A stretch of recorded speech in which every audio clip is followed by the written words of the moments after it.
सभापति जी।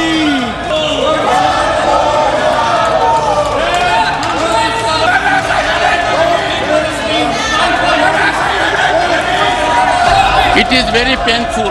The history will judge us very harshly. आप तख्तियां लेकर आ रहे हैं, मर्यादा तोड़ रहे हैं, सदन की मर्यादाओं को मत तोड़ें। House is adjourned to meet at 11:30. माननीय सभापति जी।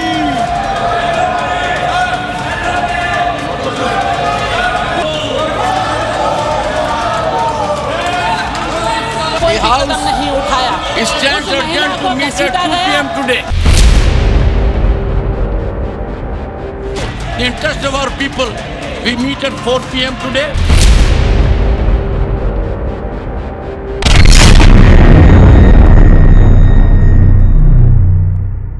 श्री जावेद अली खान, श्रीमती महबूबा माजिद, श्री जोश के money, Shri Ajit Kumar Bhuyan are suspended.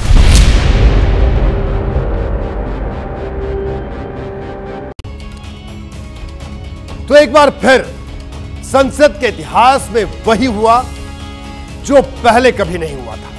आज लोकसभा से निलंबित हुए 49 सांसदों को जोड़ लिया जाए तो संसद से सस्पेंड हुए सांसदों का आंकड़ा 141 तक पहुंच गया है। आप समझ रहे हैं, चलते हुए सत्र में 141 सांसदों को हंगामा करने की वजह से सस्पेंड कर दिया गया। आजादी के बाद यह पहली बार है जब एक साथ इतने सांसदों को पूरे शीतकालीन सत्र के लिए सदन से बाहर का रास्ता दिखा दिया गया है। विपक्षी सांसद संसद परिसर में नारेबाजी कर रहे हैं, नकल उतारी जा रही है। देश ये सब कुछ देख रहा है और पूछ रहा है कि हमारे हक के पैसों से चलने वाली संसद को युद्ध का मैदान बना देने का जिम्मेदार कौन है। क्या सोच के ये नया संसद बनाया जे इसको लोकतंत्र का कब्रिस्तान बनाना है, लोकतंत्र का कब्रिस्तान बनाना है। इतना घमंड किसी को नहीं होना चाहिए। देश की जनता बहुत समझदार है, कब घमंड को चकनाचूर कर दे पता ही नहीं लगेगा। घमंड को चकनाचूर कर दे। I am suspended. जब काला दौर होता है ना तो तानाशाह को ऐसी ही संसद चाहिए कि जहां लोग बकरी मेमने की तरह मैं करते रहे। तानाशाह को ऐसी ही संसद चाहिए। ऐसी आवाजें तो आपने शायद पहले भी सुनी होंगी। सरकार और सत्ता के खिलाफ विरोध के ऐसे स्वर पहले भी हिंदुस्तान में गूंजते रहे हैं, लेकिन इस बार संसद के इतिहास में एक नया रिकॉर्ड बना है।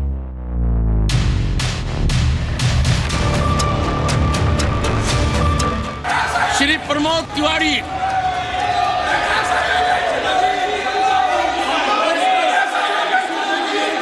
श्री जयराम रमेश, श्री अमी याजनिक। सभापति की कुर्सी पर बैठे जगदीप धनखड़ जो नाम ले रहे हैं, उन्हें पूरा सुना पाना संभव नहीं है क्योंकि ये लिस्ट बहुत लंबी है। श्री शक्ति सिंह गोयल,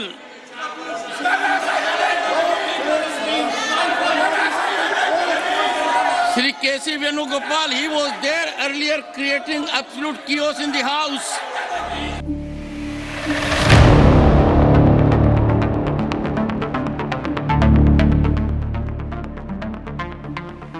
सिर्फ राज्यसभा से ही नहीं बल्कि लोकसभा से भी विपक्षी सांसदों को सस्पेंड कर दिया गया है।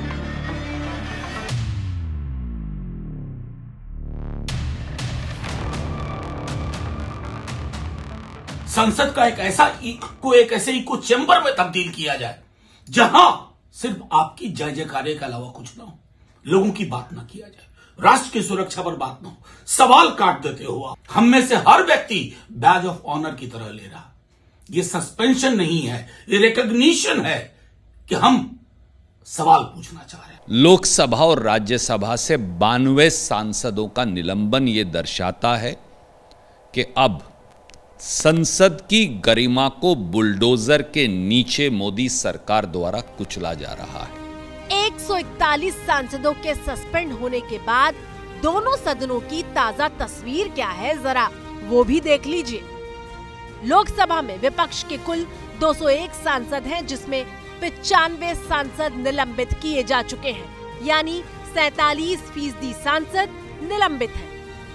राज्यसभा में विपक्ष के 125 सांसद हैं, जिसमें से 46 सांसद सस्पेंड किए जा चुके हैं, यानी 37% सांसद निलंबित हैं। जिस तरह का बुलडोजर सदन के बाहर तो चलाया जा रहा है, सदन के भीतर भी, चाहे राज्यसभा हो चाहे लोकसभा हो, जिस तरह की परंपरा भाजपा सरकार लेकर आ रही है और 92 सांसद राज्यसभा और लोकसभा से निष्कासित कर दिया गया, सस्पेंड कर दिया गया है, ये मुझे लगता है लोकतंत्र के लिए बहुत बड़ा धब्बा है।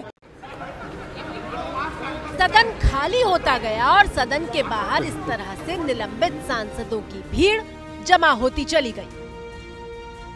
कांग्रेस पार्टी के लोकसभा में सिर्फ 48 सांसद हैं, जिसमें से 38 निलंबित किए जा चुके हैं, यानी सदन में अब सिर्फ 10 सांसद बचे हैं।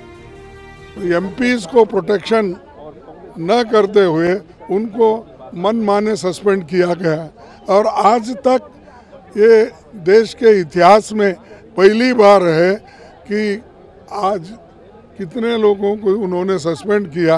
ये डेमोक्रेसी के लिए अच्छा नहीं है, ये डराने की बात हो गई है। संसद से सस्पेंड होने वाले सांसदों में अधीर रंजन चौधरी, गौरव गोगोई, सुप्रिया सुले, मनीष तिवारी, फारूक अब्दुल्ला, शशि थरूर, डिम्पल यादव, एसटी हसन, कल्याण बनर्जी और ए राजा जैसे तमाम पार्टियों के कई नाम शामिल हैं। ये बहुत ही दुर्भाग्यपूर्ण है एक डेमोक्रेसी सेटअप के लिए। जो वातावरण अब हम देख रहे हैं, जहां हम अपनी बात नहीं रख पा रहे हैं संसद में, तो मैं समझती हूँ कि यह total failure of the government है।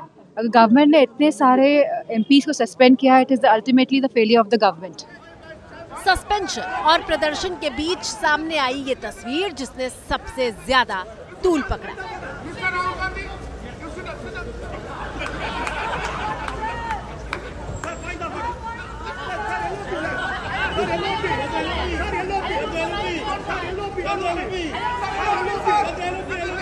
तमाम निलंबित सांसद संसद परिसर की सीढ़ियों पर बैठे हुए हैं। राहुल गांधी सीढ़ियों के सामने खड़े हैं। ममता बनर्जी की पार्टी टीएमसी के सांसद कल्याण बनर्जी सभापति जगदीप धनखड़ की नकल उतारते हुए दिखाई देते हैं, जबकि वहां मौजूद बाकी विपक्षी सांसद ठहाके लगाते हुए दिख रहे हैं।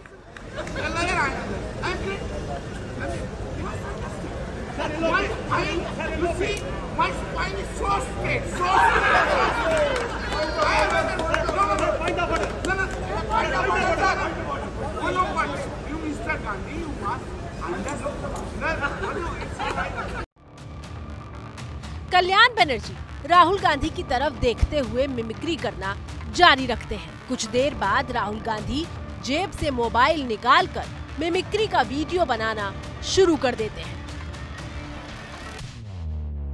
वीडियो पर सभापति जगदीप धनखड़ ने कड़ी आपत्ति जताई है। धनखड़ जैसे ही सदन में पहुंचे, उन्होंने कांग्रेस नेता दिग्विजय सिंह को संबोधित करते हुए कहा कि मैंने जो देखा है उसके बाद यही कहूंगा कि गिरावट की कोई तो हद होती होगी। A senior leader of your party videographing another member of another party, mimicry of the chairman, mimicry of speaker, how ridiculous, how shameful, how unacceptable. Mimicry का वीडियो वायरल होने के बाद बीजेपी भी विपक्ष पर हमलावर हो गई है और सांसदों के बर्ताव पर सवाल पूछ रही है। और राहुल गांधी जी उसको वीडियो शूट कर रहे हैं, तो ये मैं तो कहूँगा कि आज जो हिसाब से इनकी दशा और दुर्दशा होती जा रही है, इनको सिनेमा करना चाहिए। वहाँ पर बढ़िया कैमरामैन बन सकते हैं। भोजपुरी सिनेमा इनके जरूर करे के चाहिए। संसद में हंगामा मचा है और कितनी जोर से मचा है ये तो आपने देख लिया, लेकिन सवाल यह है कि मुद्दा क्या है। इसकी वजह से 141 सांसद सस्पेंड किए जा चुके हैं। ऐसा कौन सा विषय है जिसका हल बात से नहीं निकाला जा सकता? जवाब के लिए चलिए 5 दिन पहले। I hereby name Shri Derek O'Brien. Derek O'Brien is hereby named to leave the house immediately. TMC के सांसद डेरेक ओब्रायन, ये वो नाम है जिन्हें सबसे पहले संसद से सस्पेंड किया गया था। Again urge the honorable member Shri Derek O'Brien to withdraw from the house so that business can be taken up. सांसदों को सस्पेंड करने का सिलसिला 14 दिसंबर को शुरू हुआ था, जब लोकसभा में 13 और राज्यसभा में 1 सांसद को मिलाकर कुल 14 सांसद निलंबित किए गए थे। इसके बाद तो मानो सिलसिला चल पड़ा। 18 दिसंबर को लोकसभा से 33 सांसद सस्पेंड किए गए, जबकि राज्यसभा में 45 सांसदों को सस्पेंड किया गया। 19 दिसंबर यानी मंगलवार को 49 सांसदों को सदन से बाहर का रास्ता दिखा दिया गया। I hereby name Shri Derek O'Brien. Derek O'Brien is hereby named to leave the house immediately. सभा की कार्यवाही 2 बजे तक के लिए स्थगित की जाती है। दरअसल हंगामे की जड़ में है 13 दिसंबर को संसद के भीतर हुई सुरक्षा चूक की ये घटना। 13 दिसंबर को सदन की कार्यवाही के दौरान 2 युवकों ने दर्शक दीर्घा से सीधे सांसदों की बेंच पर छलांग लगा दी।